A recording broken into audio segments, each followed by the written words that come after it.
បន្ទាប់ពីសហភាពសូវៀតដួលរលំនៅក្នុងឆ្នាំ1991 អ៊ុយក្រែនបានក្លាយជាប្រទេសដែលមានឃ្លាំងអាវុធនុយក្លេអ៊ែរធំជាងគេលំដាប់ទី3នៅលើពិភពលោកដោយស្វ័យប្រវត្តិពេលនោះអ៊ុយក្រែនមានអាវុធនុយក្លេអ៊ែរសរុបចន្លោះពី 4,000 ទៅ 5,000 គ្រាប់ដែលបែងចែកជាពីរប្រភេទធំៗទី1ក្បាលគ្រាប់នុយក្លេអ៊ែរយុទ្ធសាស្ត្រមានចំនួនប្រមាណជា 1,700 ទៅ 1,900 គ្រាប់និងទី2អាវុធនុយក្លេអ៊ែរយុទ្ធវិធីមានចំនួនប្រមាណជា 2,500 គ្រាប់ទៅ 3,000 គ្រាប់ក៏ប៉ុន្តែចុងក្រោយអាវុធនុយក្លេអ៊ែរទាំងអស់នេះត្រូវបានអ៊ុយក្រែនសម្រេចចិត្តប្រគល់ត្រឡប់ទៅឲ្យសហព័ន្ធរុស្ស៊ីវិញទាំងស្រុងដូច្នេះតើមានហេតុផលអ្វីខ្លះទើបធ្វើឲ្យអ៊ុយក្រែនសម្រេចចិត្តប្រគល់អាវុធនុយក្លេអ៊ែរទាំងអស់នេះទៅឲ្យប្រទេសរុស្ស៊ីវិញ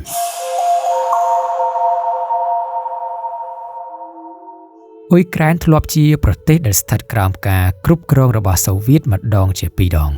ក៏ប៉ុន្តែបន្ទាប់ពីសហភាពសូវៀតដួលរលំជាស្ថាពរនៅក្នុងឆ្នាំ1991អ៊ុយក្រែនរួមជាមួយប្រទេសចំនួន14ផ្សេងទៀត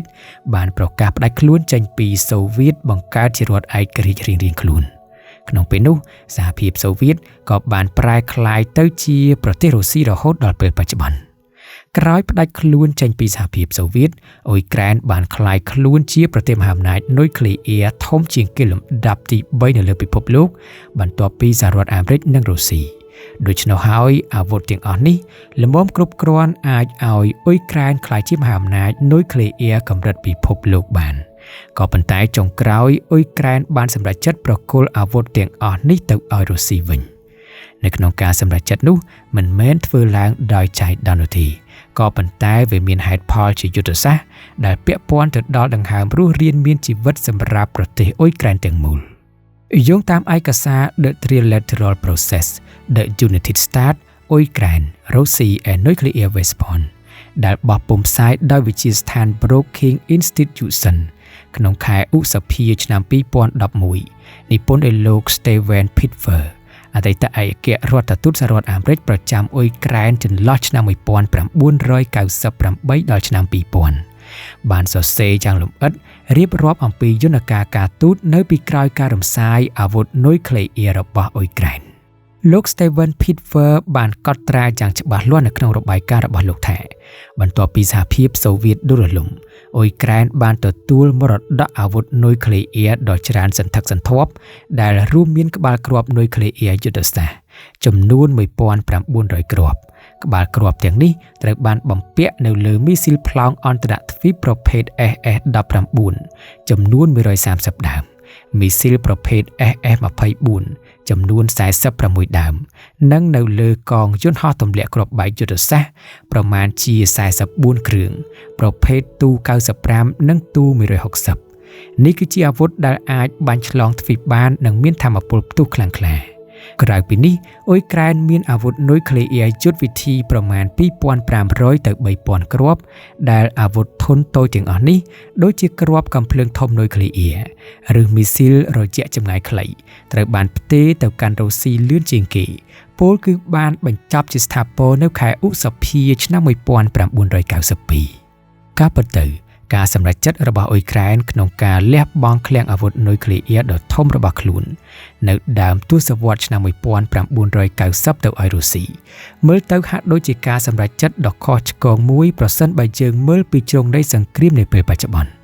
ក៏ប៉ុន្តែនៅក្នុងបរិបទប្រវត្តិសាស្ត្រនៅពេលនោះអ៊ុយក្រែនមានហេតុផលធំៗចំនួន4និងគំនាបជាច្រើនទៀតដែលធ្វើឲ្យពួកគេគ្មានជម្រើសអ្វីក្រៅពីប្រគល់អាវុធទាំងនោះទៅឲ្យរុស្ស៊ីនោះទេទី1កង្វះខាតសិទ្ធិបញ្ជាប្រតិបត្តិការចំណុចនេះជាកត្តាបច្ចេកទេសនិងយោធាដ៏សំខាន់បំផុតមួយដែលធ្វើឲ្យអ៊ុយក្រែនមិនអាចរក្សាអាវុធនុយក្លេអ៊ែរទុកប្រើប្រាស់បានបើទោះបីជាអាវុធទាំងអស់នេះស្ថិតនៅលើទឹកដីរបស់ខ្លួននិងជាមកាមដោយកងទ័ពអ៊ុយក្រែនក្តីក៏ប៉ុន្តែតាមការពិតអ៊ុយក្រែនគ្រាន់តែជាកន្លែងស្តុកទុកប៉ុណ្ណោះព្រោះប្រព័ន្ធបញ្ជាកណ្ដាលស្ថិតនៅឯទីក្រុងមូស្គូប្រទេសរុស្ស៊ីនៅក្នុងសម័យសហភាពសូវៀតប្រព័ន្ធបញ្ជាអាវុធនុយក្លេអ៊ែរទាំងអស់ត្រូវបានគ្រប់គ្រងផ្ដាច់មុខដោយអគ្គសេនាធិការកងទ័ពសូវៀតនិងថ្នាក់ដឹកនាំកំពូលនៅទីក្រុងមូស្គូនៅពេលសូវៀតដួលរលំ ប្រព័ន្ធបញ្ជានិងវ៉ាលីកូដនុយក្លេអ៊ែរដែលរុស្ស៊ីហៅថាប្រព័ន្ធ Cheget បានធ្លាក់ទៅក្នុងដៃប្រធានាធិបតីរុស្ស៊ីទាំងស្រុងក្បាលគ្រាប់នុយក្លេអ៊ែរយុទ្ធសាស្ត្រនិងប្រព័ន្ធបាញ់មីស៊ីលទាំងអស់ត្រូវបានបំពាក់នៅសោអេឡិចត្រូនិកកម្រិតខ្ពស់ដើម្បីការពារការលួចបាញ់ដោយគ្មានការអនុញ្ញាតដើម្បីធ្វើឲ្យក្បាលគ្រាប់សកម្មនិងបាញ់ចេញបានវាទាមទារនូវការបញ្ចូលកូដសម្ងាត់ដែលបញ្ជូនពីទីក្រុងម៉ូស្គូប៉ុណ្ណោះបើគ្មានកូដសម្ងាត់ទាំងអស់នេះទេមីស៊ីលទាំងអស់នោះគ្រាន់តែជាដុំដែកដ៏ធំនិងជាគ្រោះថ្នាក់វិទ្យុសកម្មសម្រាប់អ៊ុយក្រែនតែប៉ុណ្ណោះចំពោះមីស៊ីលប្លង់អន្តរទ្វីប ICBM ធុនធ្ងន់ប្រភេទ SS-19 និង SS-24 ដែលបន្សល់ទុកនៅអ៊ុយក្រែនត្រូវបានសរសេរកូដនិងកំណត់គោលដៅវាយប្រហារតាំងពីសម័យសង្គ្រាមត្រជាក់ពលគឺតម្រង់ទៅរកសហរដ្ឋអាមេរិកក៏ប៉ុន្តែពេលអ៊ុយក្រែនផ្ដាច់ខ្លួនចេញពីសហភាពសូវៀតអ៊ុយក្រែនគ្មានហេតុផលអ្វីត្រូវគំរាមកំហែងសហរដ្ឋអាមេរិកនោះទេប្រសិនបើអ៊ុយក្រែនចង់ប្រើប្រាស់វាដើម្បីការពារខ្លួនពីរុស្ស៊ីពួកគេត្រូវតែផ្លាស់ប្ដូរគោលដៅមីស៊ីលទៅកាន់ទីក្រុងមូស្គូឬគោលដៅផ្សេងៗនៅក្នុងប្រទេសរុស្ស៊ីវិញក៏ប៉ុន្តែការផ្លាស់ប្ដូរគោលដៅនេះទាមទារឲ្យមានការកែប្រែប្រព័ន្ធកុំព្យូទ័រដែលអ៊ុយក្រែនមិនមានសិទ្ធិចូលទៅកែប្រែប្រព័ន្ធនោះទេជាការពិតណាស់អ៊ុយក្រែននៅពេលនោះមានវិស្វករនិងអ្នកវិទ្យាសាស្ត្រឆ្នើមជាច្រើនជាក់ស្ដែងរោងចក្រយ៉ាម៉ាស់នៅអ៊ុយក្រែនគឺជាកន្លែងផលិតមីស៊ីល ICBM ទាំងអស់នោះផ្ទាល់តែម្ដងតាមការប៉ាន់ស្មានអ្នកវិទ្យាសាស្ត្រអ៊ុយក្រែនអាចចំណាយពេលពី12ទៅ18ខែដើម្បីហែកបំបែកសោអេឡិចត្រូនិកដោះយកក្បាលគ្រាប់ចេញឬផ្លាស់ប្ដូរប្រព័ន្ធបញ្ជាថ្មីបានក៏ប៉ុន្តែការប៉ុនប៉ងធ្វើបែបនេះនឹងបង្កើតឲ្យមានហានិភ័យដ៏ធំចំនួន2ទី1ហានិភ័យផ្នែកបច្ចេកទេសការព្យាយាមកាត់ផ្តាច់ប្រព័ន្ធសុវត្ថិភាពអាចធ្វើឲ្យមានបញ្ហាឆក់សៀវខ្វីឬជាប់គាំងប្រព័ន្ធទាំងស្រុងឬអាចបង្កឲ្យមានគ្រោះថ្នាក់ផ្ទុះសៀវខ្វីដោយចៃដន្យនិងទី2ហានិភ័យយោធាទីក្រុងមូស្គូមានប្រព័ន្ធបណ្ដាញតាមដានហៅថា sensor ដែលអាចដឹងភ្លាមប្រសិនបើមានការប៉ុនប៉ងកែប្រែប្រព័ន្ធមីស៊ីលទាំងអស់នោះប្រសិនបើរុស្ស៊ីដឹងថាអ៊ុយក្រែនកំពុងព្យាយាមកែច្នៃបំបែកកូដរុស្ស៊ីប្រកាសជាចាត់ទុកថានេះជាការគំរាមកំហែងដល់សន្តិសុខជាតិរុស្ស៊ីហើយអាចនឹងបើកការវាយប្រហារយោធាជាមុនដើម្បីកំទេចស៊ីឡូមីស៊ីលទាំងអស់នោះចោលមុនពេលអ៊ុយក្រែនអាចគ្រប់គ្រងវាបានជារួមអ៊ុយក្រែនមានកម្មសិទ្ធិផ្លូវកាយលើឃ្លាំងអាវុធនុយក្លេអ៊ែរក៏ប៉ុន្តែរុស្ស៊ីមានសោនិងចង្កូតដូច្នេះរាល់ការប៉ុនប៉ងវាយបំបែកសោយកមកប្រើប្រាស់ខ្លួនឯងគឺជារឿងដែលប្រថុយប្រថានខ្លាំងបំផុតនិងស្ទើរតែមិនអាចទៅរួចឡើយនៅក្នុងបរិបទនយោបាយនិងយោធាអ៊ុយក្រែននៅពេលនោះ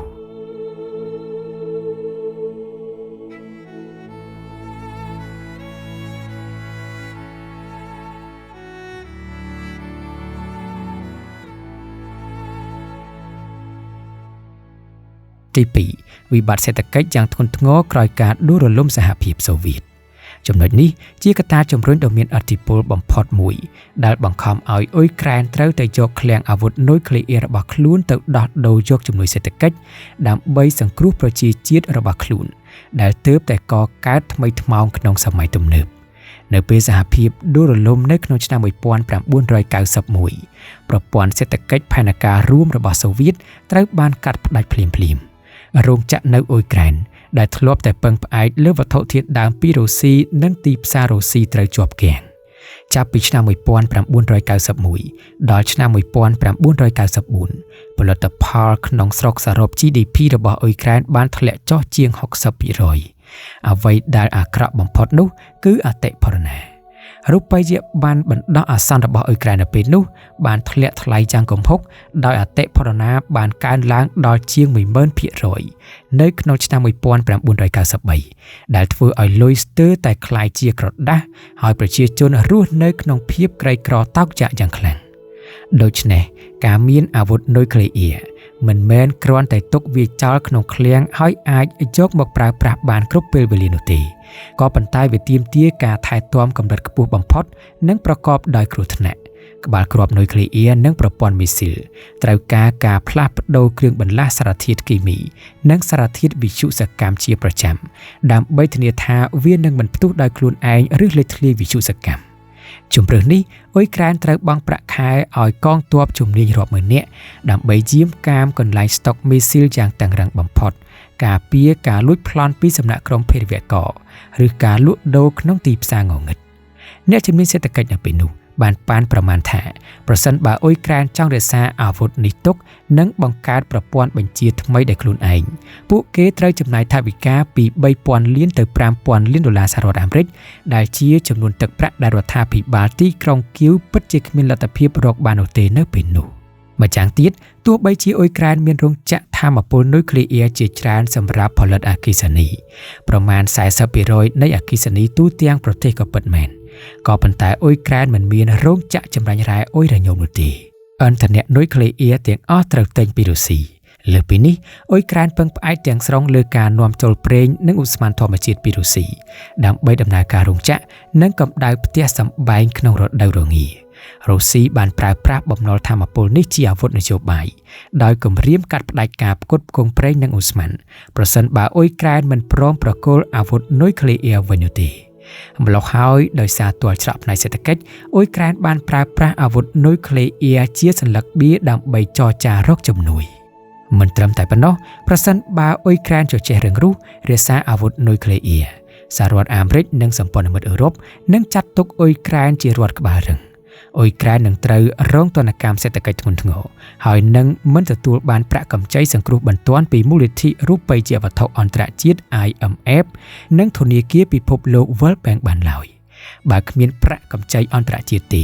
សេដ្ឋកិច្ចអ៊ុយក្រែននៅពេលនោះនឹងត្រូវដួលរលំទាំងស្រុងជាមិនខានដូច្នេះការប្រគល់អាវុធនុយក្លេអ៊ែរគឺជាតម្លៃដែលត្រូវខាតបង់ក៏ពិតមែនក៏ប៉ុន្តែដើម្បីដោះដូរនឹងការរស់រានមានជីវិតខាងផ្នែកសេដ្ឋកិច្ចនិងការទទួលស្គាល់ជារដ្ឋឯករាជ្យពេញលេញនៅលើឆាកអន្តរជាតិ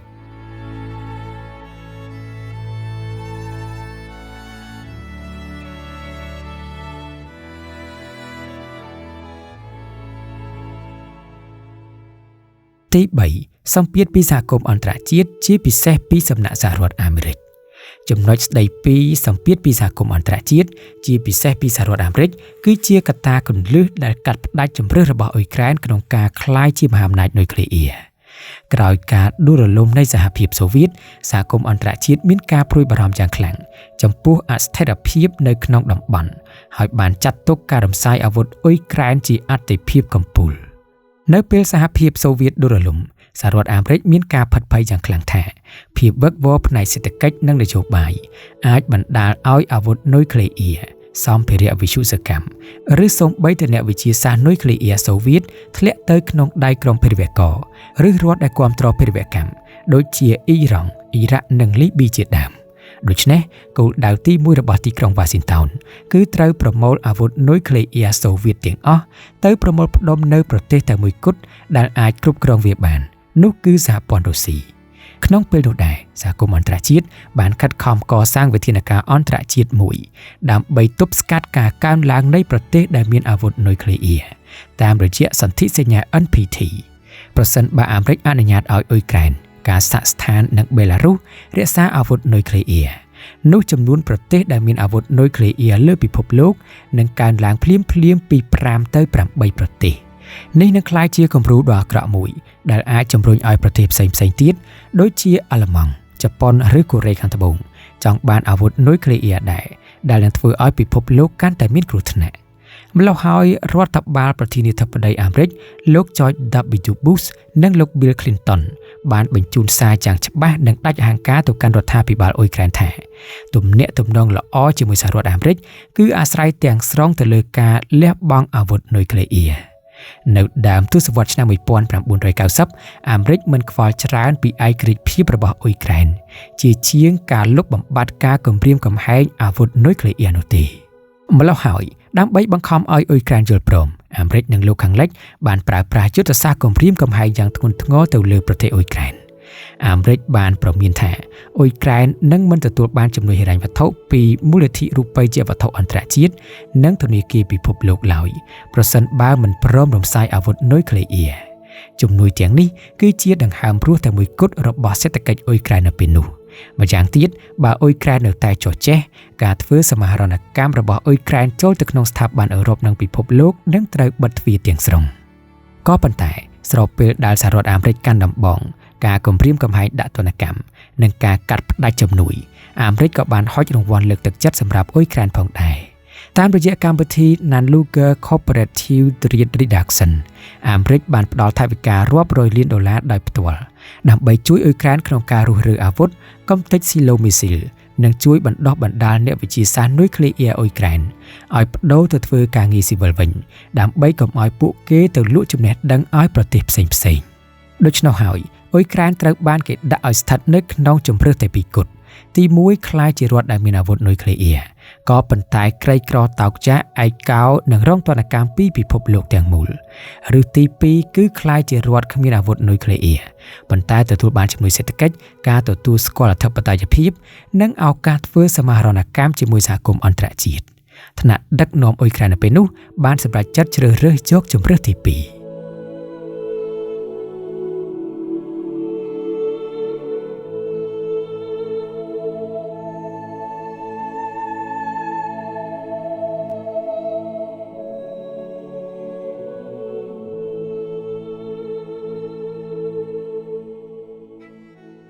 ទី4អនុសារណៈទីក្រុងប៊ុយដាបេសវាគឺជាចំណុចកណ្ដាលនៃប្រវត្តិសាស្ត្រនិងជាសោធនកម្មភូមិសាស្ត្រនយោបាយដ៏ល្វីងជូរចត់របស់អ៊ុយក្រែននៅពេលបច្ចុប្បន្នដើម្បីស្វែងយល់ថាហេតុអ្វីបានជាអ៊ុយក្រែនយកជោគវាសនាប្រទេសជាតិទៅផ្ញើលើក្រដាសមួយសន្លឹកនេះយើងត្រូវស្វែងយល់អំពីខ្លឹមសារផ្លូវច្បាប់និងល្បិចកិច្ចកលការទូតនៅពីក្រោយកិច្ចព្រមព្រៀងនេះតើអ្វីទៅជាអនុសារណៈទីក្រុងប៊ុយដាបេសអនុសារណៈទីក្រុងប៊ុយដាបេសត្រូវបានចុះហត្ថលេខានៅថ្ងៃទី5ខែធ្នូឆ្នាំ1994នៅប្រទេសហុងគ្រីដែលមានភាគីហត្ថលេខីចំនួន4រួមមានអ៊ុយក្រែនសហរដ្ឋអាមេរិកចក្រភពអង់គ្លេសនិងសហព័ន្ធរុស្ស៊ីក្រោយមកប្រទេសបារាំងនិងប្រទេសចិនក៏បានចេញសេចក្តីថ្លែងការណ៍គាំទ្រដោយឡែកពីគ្នាផងដែរកិច្ចព្រមព្រៀងនេះបានកំណត់ការដោះដូរដ៏សំខាន់មួយចំនួនចំពោះអ៊ុយក្រែនត្រូវប្រគល់អាវុធនុយក្លេអ៊ែរទាំងអស់ទៅឲ្យរុស្ស៊ីត្រូវបំផ្លាញរណ្ដៅមីស៊ីលនិងយន្តហោះទម្លាក់គ្រាប់បែកដែលខ្លួនមាននិងត្រូវចូលរួមជាភាគីនៃសន្ធិសញ្ញាមិនសាយភាយអាវុធនុយក្លេអ៊ែរ NPT ដែលឡែកមហាអំណាចទាំង3សហរដ្ឋអាមេរិកអង់គ្លេសនិងរុស្ស៊ីត្រូវធានាគោរពឯករាជ្យភាពអធិបតេយ្យភាពនិងព្រំដែនរបស់អ៊ុយក្រែនមិនប្រើប្រាស់កម្លាំងយោធាឬការគំរាមកំហែងលើអ៊ុយក្រែននិងជួយអន្តរាគមន៍តាមរយៈក្រុមប្រឹក្សាសន្តិសុខអង្គការសហប្រជាជាតិបើអ៊ុយក្រែនរងការវាយប្រហារណាមួយក៏ប៉ុន្តែចំណុចស្លាប់រស់នៃកិច្ចព្រមព្រៀងនេះគឺស្ថិតនៅលើការប្រើប្រាស់ពាក្យពេចន៍ការទូតនៅក្នុងភាសាអង់គ្លេសអនុសារណៈនេះផ្ដល់ត្រឹមតែ security assurances មានន័យថាការធានាអះអាងផ្នែកនយោបាយតែប៉ុណ្ណោះមិនមែនជា security guarantees នោះទេសន្ធិសញ្ញាការពារឬហៅថា guarantees ដូចជាមាត្រា5របស់អង្គការ NATO ឬសន្ធិសញ្ញាការពាររវាងអាមេរិកជប៉ុនជាដើមប្រសិនបើរដ្ឋមួយរងការវាយប្រហារភាគីម្ខាងទៀតមានកាតព្វកិច្ចផ្លូវច្បាប់ដាច់ខាតក្នុងការបញ្ជូនកងទ័ពទៅជួយច្បាំងភ្លាមៗក៏ប៉ុន្តែការធានាអះអាង assurances គ្រាន់តែជាការសន្យាផ្នែកនយោបាយថាខ្លួននឹងមិនធ្វើបាបអ៊ុយក្រែនទេហើយប្រសិនបើមានគេធ្វើបាបអ៊ុយក្រែនអាចនឹងពឹងពាក់ពួកគេឲ្យជួយពិគ្រោះយោបល់ឬប្តឹងទៅអង្គការសហប្រជាជាតិបានដូច្នេះវាគ្មានចំណងផ្លូវច្បាប់ណាមួយដែលតម្រូវឲ្យអាមេរិកឬអង់គ្លេសត្រូវបញ្ជូនទ័ពទៅច្បាំងជួសអ៊ុយក្រែននោះទេនៅពេលចរចារដ្ឋបាលប្រធានាធិបតីសហរដ្ឋអាមេរិកលោក Bill Clinton បានបដិសេធយ៉ាងដាច់អហង្ការមិនព្រមចុះហត្ថលេខាលើសន្ធិសញ្ញាការពារយោធាជាដាច់ខាតពីព្រោះការធ្វើសន្ធិសញ្ញាបែបនោះទាមទារឲ្យមានការអនុម័តពីរដ្ឋសភានិងព្រឹទ្ធសភាអាមេរិកដែលសភាអាមេរិកនៅពេលនោះគ្មានថ្ងៃយល់ព្រមយកជីវិតកងទ័ពសហរដ្ឋអាមេរិកទៅបូជាដើម្បីការពារប្រទេសអ៊ុយក្រែនដែលនៅឆ្ងាយនោះទេក៏ប៉ុន្តែហេតុអ្វីបានជាអ៊ុយក្រែននៅតែព្រមទទួលយកត្រឹមតែលក្ខខណ្ឌនេះចម្លើយគឺថាថ្នាក់ដឹកនាំអ៊ុយក្រែននាសម័យកាលនោះគឺលោកប្រធានាធិបតីលីអូនីតក្រៅឈុកនិងក្រោយមកលោកលីអូនីតខូឆ្មាដឹងយ៉ាងច្បាស់អំពីចន្លោះប្រហោងនៃពាក្យពេចន៍នេះប៉ុន្តែពួកគេសម្រេចចិត្តទទួលយកដោយសារហេតុផលនយោបាយចំនួន3ទី1គ្មានជំរើសល្អជាងនេះដោយដែលបានរៀបរាប់អំពីបញ្ហាសេដ្ឋកិច្ចនិងសម្ពាធអន្តរជាតិពីខាងដើមអ៊ុយក្រែនគ្មានសញ្ញាបៀអ្វីត្រូវតថ្លៃទៀតនោះទេ